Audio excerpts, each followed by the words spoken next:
On le savait déjà, mais Brigitte Marcini n'aime pas beaucoup les espaces verts et préfère largement les grands bâtiments en béton. Du coup, est-ce que vous connaissez l'écoquartier?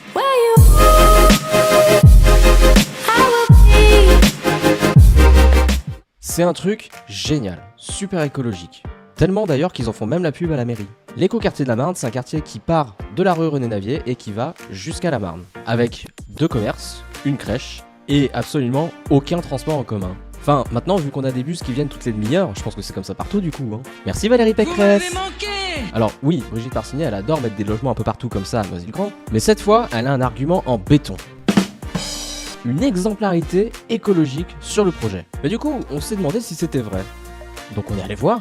Donc déjà, ce qu'il faut savoir, c'est que le promoteur, il vend son projet comme étant un projet avec un aménagement durable, des constructions en bois, des bâtiments à faible consommation énergétique, la préservation de la biodiversité, mais surtout la valorisation du patrimoine végétal existant. C'est pas moi qui le dis, c'est leur site internet.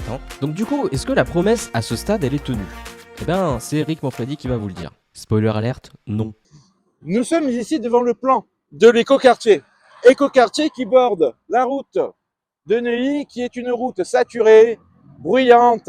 Sur cette route-là, Madame Marcini va rajouter 900 voitures, les 900 voitures des 500 logements de l'écoquartier.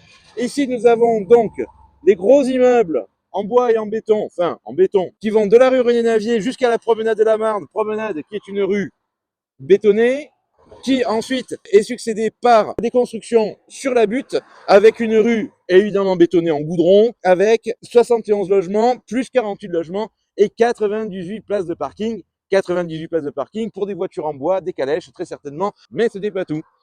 Ici, la mairie a vendu à Cove Madden Board ce petit triangle qui va permettre de pouvoir faire une centaine de logements et donc encore plus de voitures et donc encore plus de parking. Déjà, juste en regardant les bâtiments, on voit qu'il y a quelques problèmes. Des finitions qui ne sont pas au rendez-vous, des infiltrations d'eau, et même des problèmes de géothermie, à tel point que les habitants du quartier n'avaient ni eau chaude ni chauffage pendant l'hiver. Après, le promoteur, il a pas menti, il a dit que le bâtiment il consommait pas beaucoup. On regarde la tronche du bâtiment, vu comme ça a l'air d'être en bois. Jusque-là, aucun problème. Puis en fait, quand on regarde des bâtiments pendant qu'ils sont en train d'être construits, ça ressemble quand même vachement à du béton. Il est où le bois là, Madame Marcini? Ah bah oui, il est scotché sur le bâtiment en fait. Du coup, pour les constructions en bois, on repassera. Madame Marcini nous a vendu ici un quartier, un écoquartier, qui devait comporter des bâtiments qui étaient principalement construits en bois. Comme vous pouvez le constater, les bâtiments ici ne sont pas en bois. Ce sont des bâtiments en béton, et ces bâtiments en béton sont recouverts simplement de bois. Elle nous a vendu aussi un quartier qui allait être vivant, un quartier avec des commerces, un quartier dans lequel les modes de vie pourraient être plus proches des modes de vie qui sont proches de la nature. Et au final, on va se retrouver ici avec ces 500 logements, avec presque 900 voitures, sans transport en commun, sans magasin pour faire ses courses, sans service public. En fait, le problème là-dedans, c'est aussi la végétalisation et la préservation de la biodiversité. Revenons quelques années en arrière. Ça, c'était le terrain avant qu'il y ait des constructions. Et ça, c'est le terrain maintenant. C'est comme ça qu'on valorise la végétalisation?